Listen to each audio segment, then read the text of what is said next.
Today, we're going to have a fairly technical video. We're talking about how attachments can be attached to their messages. And this is important because it is changing. Modern text messages no longer have attachments included as part of a message, but they're being referenced. So put a tech hat on, pour yourself a cup of coffee, and get ready because this is going to be a good video. First, let's define the problem.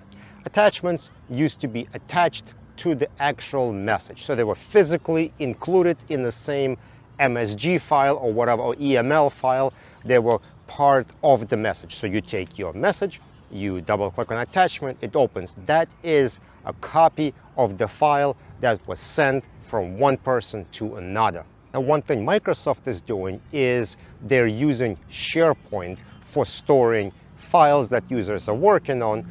And then when you take that file and send it to somebody through Teams, for example, Microsoft includes a link to a SharePoint file in the message itself. So the file is no longer included with the message, and what you get transferred is a hyperlink to where that file resides. Now, the way I heard this referenced is modern attachment. But I don't think I like the name because nothing is really changes about the attachment. It's still same old attachment. What's new is how it's being included with the message. So I think the way I would like to reference this is a referenced attachment as opposed to attached attachment, because we are referencing location of the attachment as opposed to including the file itself. So let me go with that name for now. What's the problem with referenced attachment, you may think? Well, there are two. One is getting the data exported. Whenever you export data out of Teams, you may not get all the attachments exported. You will get a link to that attachment, but you're not able to access it unless you have credentials. So that's not going to work. There is also an option to export those attachments to a separate folder. So you will get a PST with your messages and then separate folder with all the eDocs that are referenced by the attachment links in the PST. And that kind of works as long as you know how to connect them back together. The biggest problem, in my opinion, is not that. It is the fact that when you're looking at the attachment after the fact, you're not seeing the version of the document that was sent. So if I create a document, I send it to somebody through, let's say, Teams. They receive the message, but they don't look at it for a while. And what I do is I go in and I continue working on that attachment, that PowerPoint presentation. I work on it and then I save it. And then the person who received my message opens that attachment. Well, they're gonna see the most recent edit that I've made, not the one that I actually sent.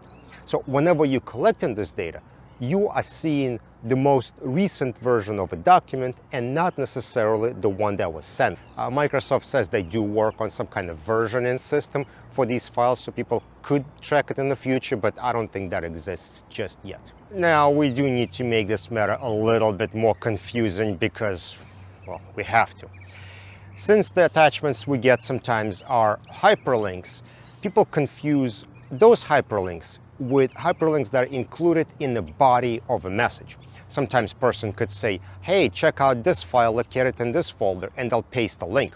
Now the link could be a URL link, which is like HTTP and everything. It could be a UNC link, which is the file system path that starts with a // something something, or it could be a drive letter link. So there are three ways user could also reference an attachment. But the difference here, this is a user referenced file, not necessarily system referenced file. And sometimes these two things get confused. Now, there is way more difficulty with user referenced files. And some of the reasons are, of course, you need permissions to access the server, you need permissions to access file server, share, or if it's a drive letter, you don't know what the drive letter was mapped at that time by that user, so that link may no longer work at all. Now, this problem doesn't just exist in Teams. Slack has their own version of this, where they include a hyperlink at the time of export to a native file that you have to go to an online server to download. There is not even an option in Slack to download attachments. You have to perform export of the messages and then follow hyperlinks to download files. Now, I'm not entirely sure how they keep track of versions, but this problem isn't just Teams specific. So practically speaking, how do we deal with these files? Well, nothing we can do about versions, right? It is what it is. Whatever gets exported, that's what that is. And if the custodian of the data or whoever wants to argue that that wasn't the version they sent, we're going to leave it up to attorneys to argue that topic. For us tech people, when we're performing an export from Office 365, we have to make sure we get those attachments exported. There is an option. I don't know what it's called, but it's always changing. You just have to make sure you get folder of eDocs. They would usually be exported to a SharePoint folder. They would get exported out along with the PSTs, and this way you know you're getting your attachments as well as messages out. As far as how to reconnect those exported attachments to the right message or how to download attachments for Slack, that's a matter of the software you're using. The software that you use for conversion or import has to handle that. Software that I have, Message Crawler, is able to do both of those tasks.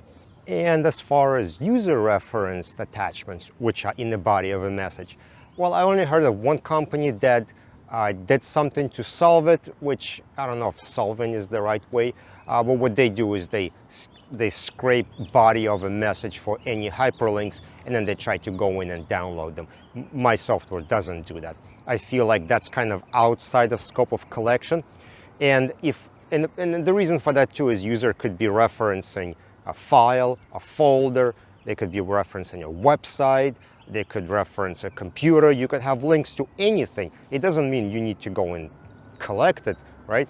What you can do is you can use that information to figure out other data sources for potential collection. So for example, if a user keeps referencing a file on a shared drive and you haven't collected that shared drive, well, that makes it a good case to go in and add that to your collection sources and collect that entire shared drive or folder and process that and add it to your review case.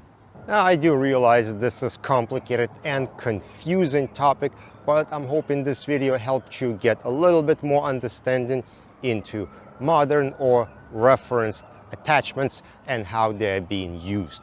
All right, let me know what you think in the comment section below. If you have any further comments or if there's something else I should explain, don't forget to follow on LinkedIn, subscribe on YouTube, and I will see you in another video.